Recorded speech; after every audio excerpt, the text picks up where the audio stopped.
Hey, how's it going, everybody? And welcome back to Michael Workspace. I am Michael, and in today's lesson, we'll be going over another LeetCode problem called longest substring without repeating characters. Question number 3, and it is considered a medium level question. And let's go ahead and take a look at it. All right, first off, before we get into the problem statement, let's just see what sort of companies are asking this question or have asked this question before. So in the last 6 months, Amazon, Facebook, and Apple, and a bunch of other tech companies that you probably recognize. So this is one of those problems that you should memorize and know how to do because you'll likely run into them in the future. All right, so let's take a look here and read the problem statement. Given a string, find the length of the longest substring without repeating characters. Okay, and they gave us a few examples here.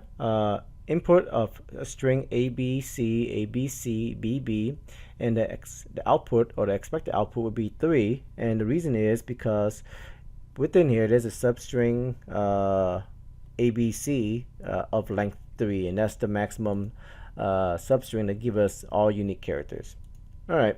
Easy enough. And then this one is just a string of just BB, and obviously the substring that gives us the maximum length would be just 1 because there's only one unique character is in the entire string there.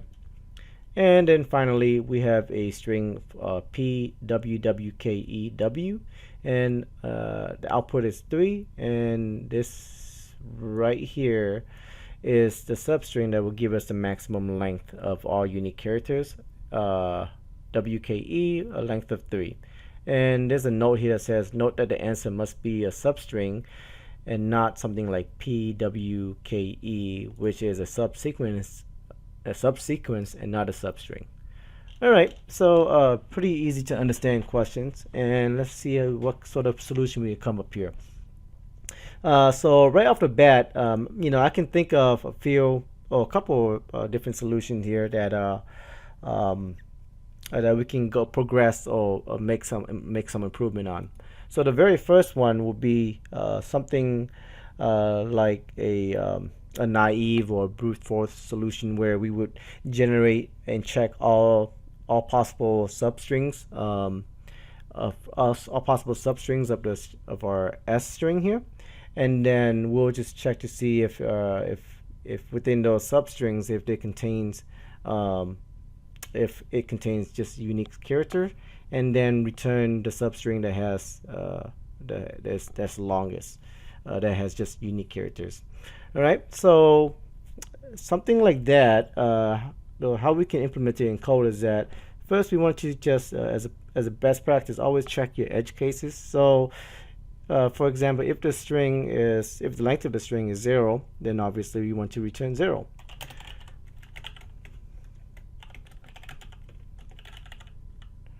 Oh, forgot my colon there. And then we can go ahead and initialize our max length to be 1 because we know that because this condition did not hit, then we know that it is at least the answer would be at least 1. So we'll initialize the starting value there for max length, and then this is where we go through our nested for loops, and within our nested for loop we'll check to see if our S sub j in this case, for I in range. Let me just code that real quick. Length of S. And for j in range I plus 1 to the length of S. So we'll just be checking if S sub j in our slice of between our S sub I through j, and j is not inclusive here, and if S sub j exists in this substring, then we want to break out of this inner for loop, and it will go up here and it will increment I to the next iteration. Else, if s sub j is not in the substring or slice substring, then we're going to go ahead and basically update our max length value to the max of max and the length of s sub I through j, and here we do want to add 1 to it so that we get the actual length of the string or the substring. Okay, and at the very end we want to return our max length. Alright guys, I think this is it. If we run our code, oh, I missed something here. There's a type error. Okay, max length of, oh, right here, max length of max length. Let's run that. Okay, so that worked and it looks good. Because it's good to also enter in more test cases, and it's convenient enough that LeetCode has given us a couple more unit tests that we can test against. So let's go ahead and plug those in and rerun our code to see if we pass. All right, all 3 of those pass. So it's a good bet that our code is good. All right, so let's talk about the time complexity, time space complexity of this algorithm, and then we'll see what we can do to improve upon it. All right, console. All right, so the time of this is actually big O of n cubed, and the reason being is because we're doing a nested for loop here in the order of operation of n time within each of these for loops, and within that nested for loop we are also checking to see if s sub j is in the substring of s sub I through j, and the only way we can know if s sub j exists in this substring is that we have to scan through the entire substrings O of n time. So that also add to the total complexity of our time to be O of n cubed, which is bad. It's slow, so we can optimize that. But before we do that, the space here is O of 1 constant space. And the reason being is that we're not using up any more auxiliary memory, or we're not creating any extra data structure to contain anything basically. So we're just doing constant operations and not using up any more auxiliary space. All right, so that is our brute force naive approach. How can we improve on this? All right, so what we can do, or I think is we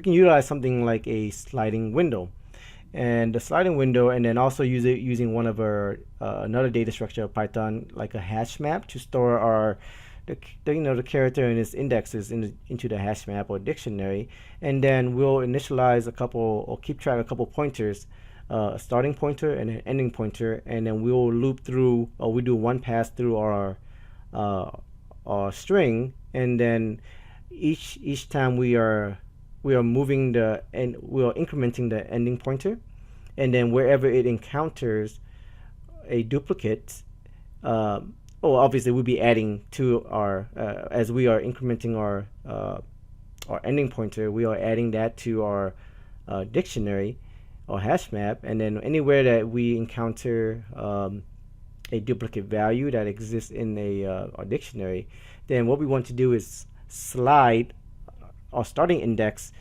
up to where the last known index of that starting character plus 1, and then doing that would then negate or get rid of all the previous character that doesn't belong, or that would make the substring not unique. So if we get rid of that and then start at the new starting index plus 1 of the duplicate character, we are now starting fresh with a new substring that is just all unique characters.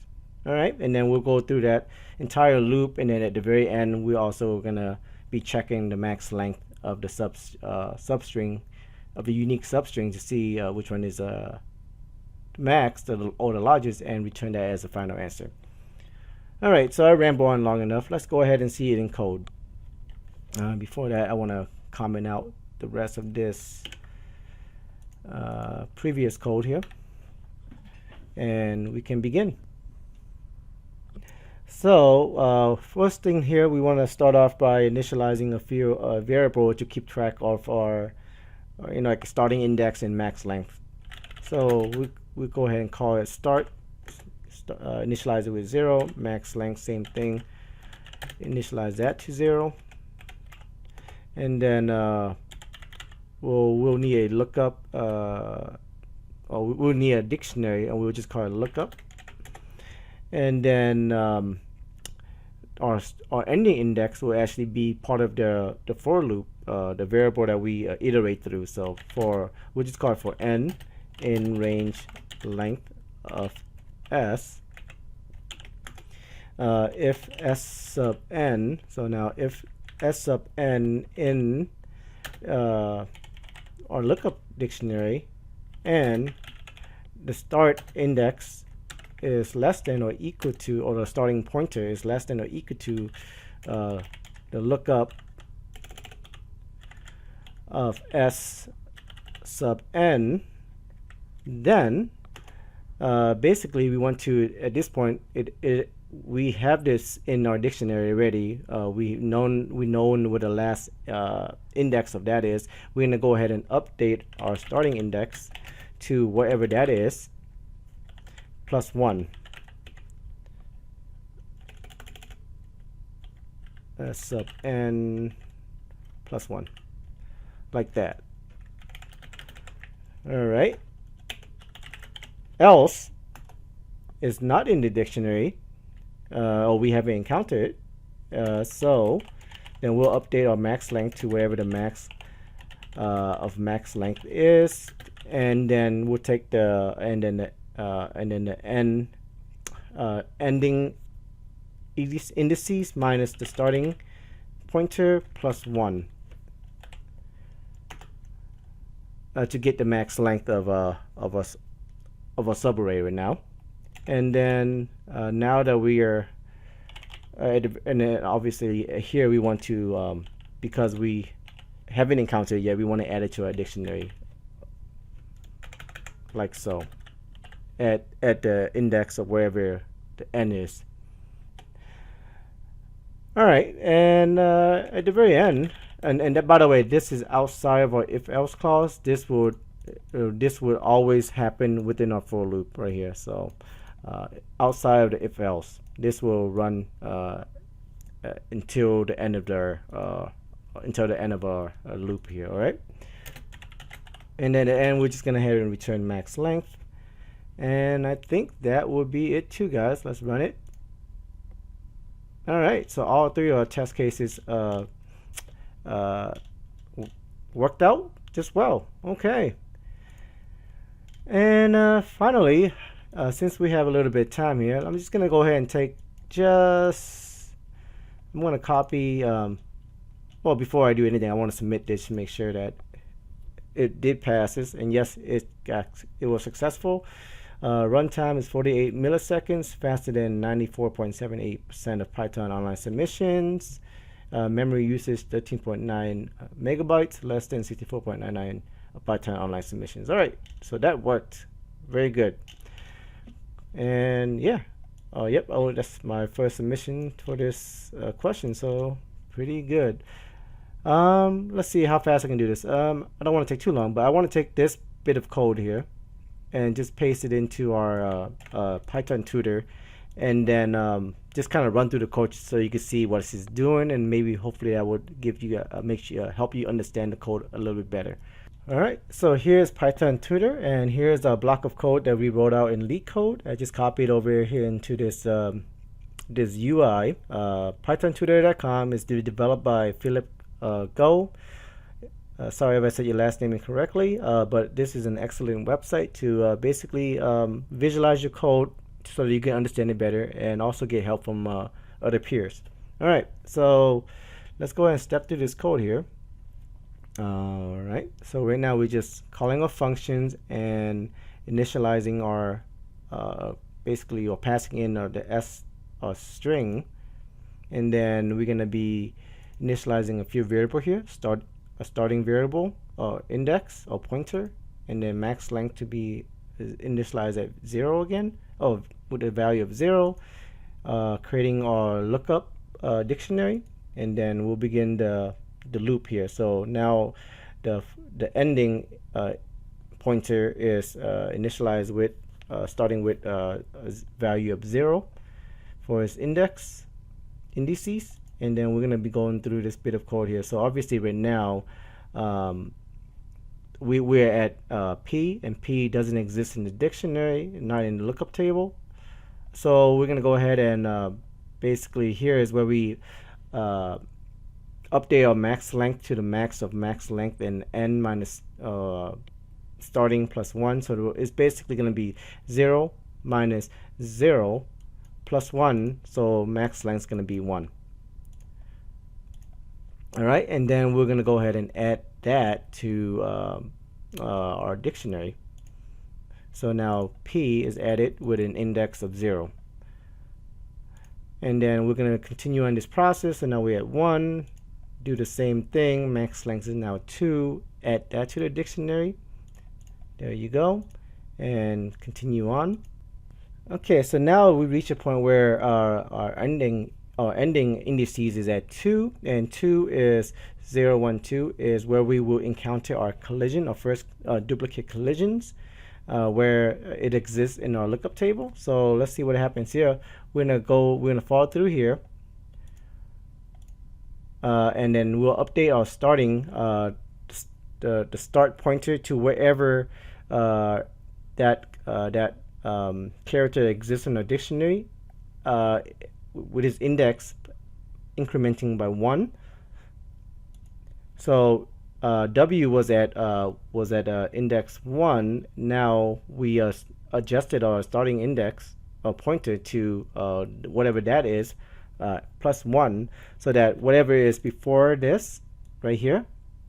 So now this is our would be our new starting point, and whatever is prior to this will be will be discarded. So, and the reason why we want to discard those is because if we kept any of this, or we just kept this right here, it would negate, it would invalidate our substring because it's going to contain duplicates. So if we start in front of that and then get rid of anything behind it, we'll have a new substring that are currently at all currently contain only unique characters, and then we'll continue on with a loop that way.